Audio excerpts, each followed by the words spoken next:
Cash control or cash reserve is probably one of the best, known situation in any given business situation for that matter.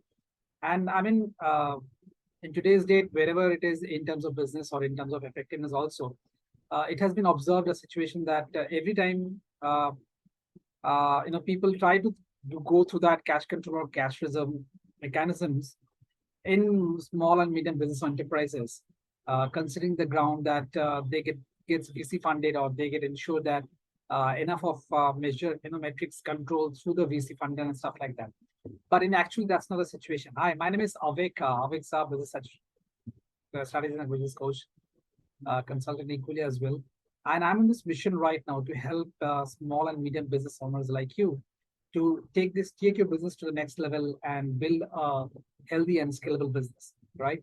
I mean, across through my journey that has gone through um, in my corporate journey, followed by my own business journey in different stint of the career progress gap. And after going through all the four business ventures across industries as such, it is all because of those deep down surrendering practices somewhere down the ground, down bottom line, where I came to understand that business doesn't run in today's date, it doesn't run on operations or finance. And it has more to do with the science of business that you need to understand on a very, very down nutshell, right? So without wasting much time, let's get dive into it. And the whole idea of this video is to ensure that you get bullet nugget points and able to catch up those triggers so that another day you are also able to add massive value to your clients and customers and ensure that through this video you should be able to address those inefficiencies in terms of addressing those cash flows and cash reserves equally as well, right? So let's get to the point and do stay till the end because I'll be sharing some of the golden nuggets equally as well. So I would and some of the gift bonanza. So as long as you stay till the end, you should be able to get and qualified for those bonanzas equally as well. Let's get started right away. So yes, as I was sharing the grounds, right? So when it comes to cash reserves or cash flow kind of control reserves as such, what really stops, what I have gone and experienced to my journey, I'm just sharing those groundnuts. It's never about how many fund VC fund slots you have or who are the fundraise managers on your business. Most importantly is what are your USP differentiated in the business. And as a micro, small, or medium business owner, irrespective of your turnover or your segment of industry or whichever industry that you're capitalizing on, the majority of the practices is all has to do with a process-driven business and not a banya kind of convention approach.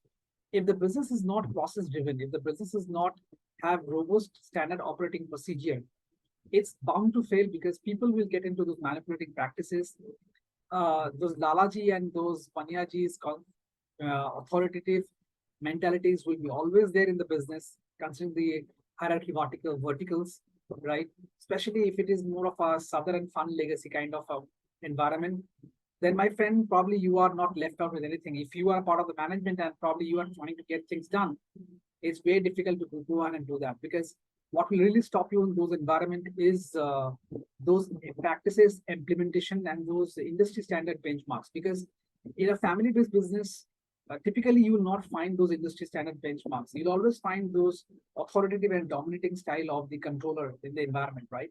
And that doesn't help to run a scalable and a successor next level business. So if you really want to ensure that your cash profitability or your cash reserves are there, which means essentially you're trying to manage the cost of the business.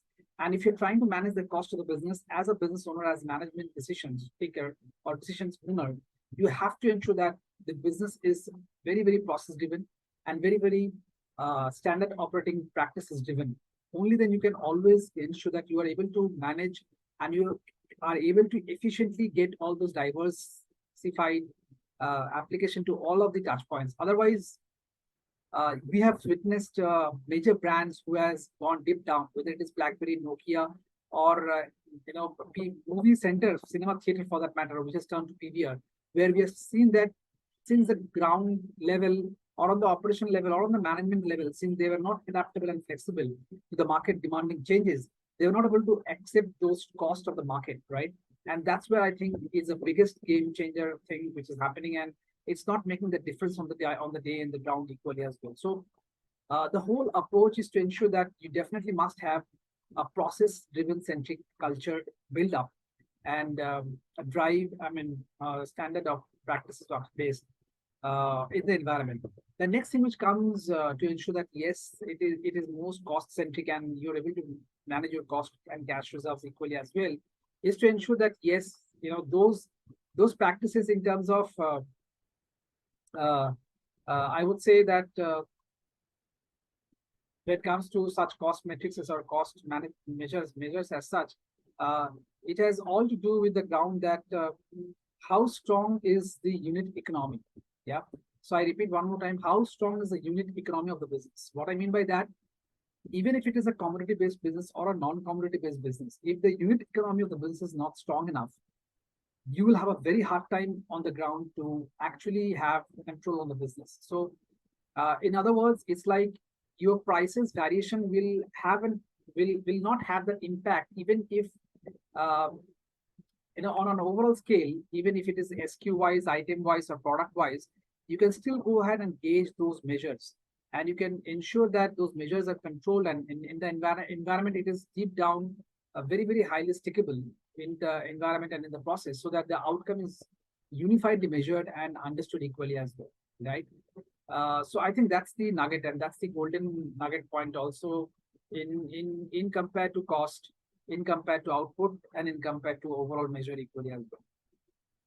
So your unit economy has to be very strong, and for that it is important that the items are customer cost centric measured, and it is also measured on the ground how it has to be filtered and overall stuff like that. Yeah. Uh, and then you will find whether you have 100 SQ or whether you have 1000 SQ or whether you have 1 lakh SQ items. I'm triggering to that.